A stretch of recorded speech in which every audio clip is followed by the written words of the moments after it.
Hey, 7th graders, today's assignment after you guys finish up your lab is the nutrition labels matching activity. You guys, if it's 2021, you guys are probably also doing your chapter 1 quiz as well. So if that's part of your guys' assignment, check your agenda for the week. Make sure you guys go in and do that. But this activity today is the nutrition labels matching activity. So your learning target for today. I can use info about carbs, proteins, and fats to identify different food products using my data from the lab. So you cannot do this assignment until you have finished up the food lab. If you were gone for the food lab, you guys need to watch this video. It will walk you through how to complete it, including how to collect data from home. Obviously, you guys won't be able to do the lab at home, but I do it for you guys in another 4 separate videos that you'll find throughout this lab. Again, you cannot do today's nutrition labels activity without doing this food lab because you guys will need the results from your 4 tests about whether or not each of these food products have proteins, fats, sugars, and starches. Okay, so what you guys will do for today, if you have completed the food activity, is you guys will pull up your food lab so you guys can check your data.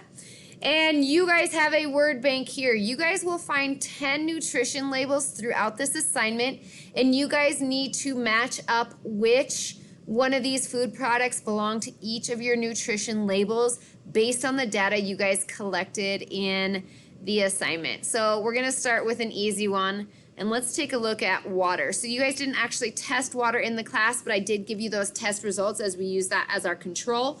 Remember, a control is something we use to compare. So we knew that water does not have protein, it does not have fat, it does not have starch, and it does not have sugar. Okay, so we were able to use those 4 negative tests to compare to our other food products to kind of see what a positive test looks like if those items are present. So what you guys will do is you guys will start, I would go with what you guys think might be the easiest to identify.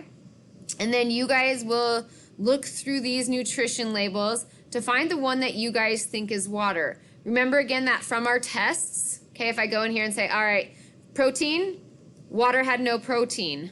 Down to slide 10, this is fat, water had no fat.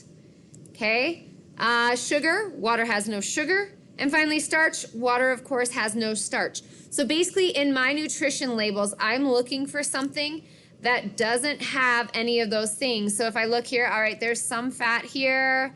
I can see sugar right here, total carbohydrates, protein. So this one's definitely not water.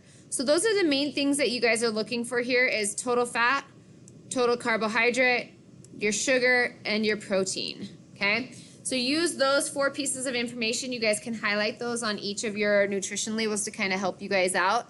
Use those and compare them to your data that you got, okay? So the next food item maybe you're looking for is honey. You guys would go through your 4 tests for starch, sugar, fat, and protein and decide whether which one of these nutrition labels matches up to honey. There's only 1 label per food, so you guys shouldn't have any that are the same thing.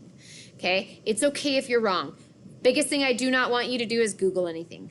Okay? Because that kind of defeats the purpose. If you're wrong, it's not going to count against you guys. I just want you to use your lab and your guys' best judgment to figure out and your best reasoning to kind of figure out which one of these labels belongs to which food. Once you guys have figured out a food label, go up and cross it off. And then if you guys are working from this at home, let me know and I will send you guys the answer key when you're all done. And then you guys can go ahead, correct your answers. You guys can just use the draw tool to mark them or correct them.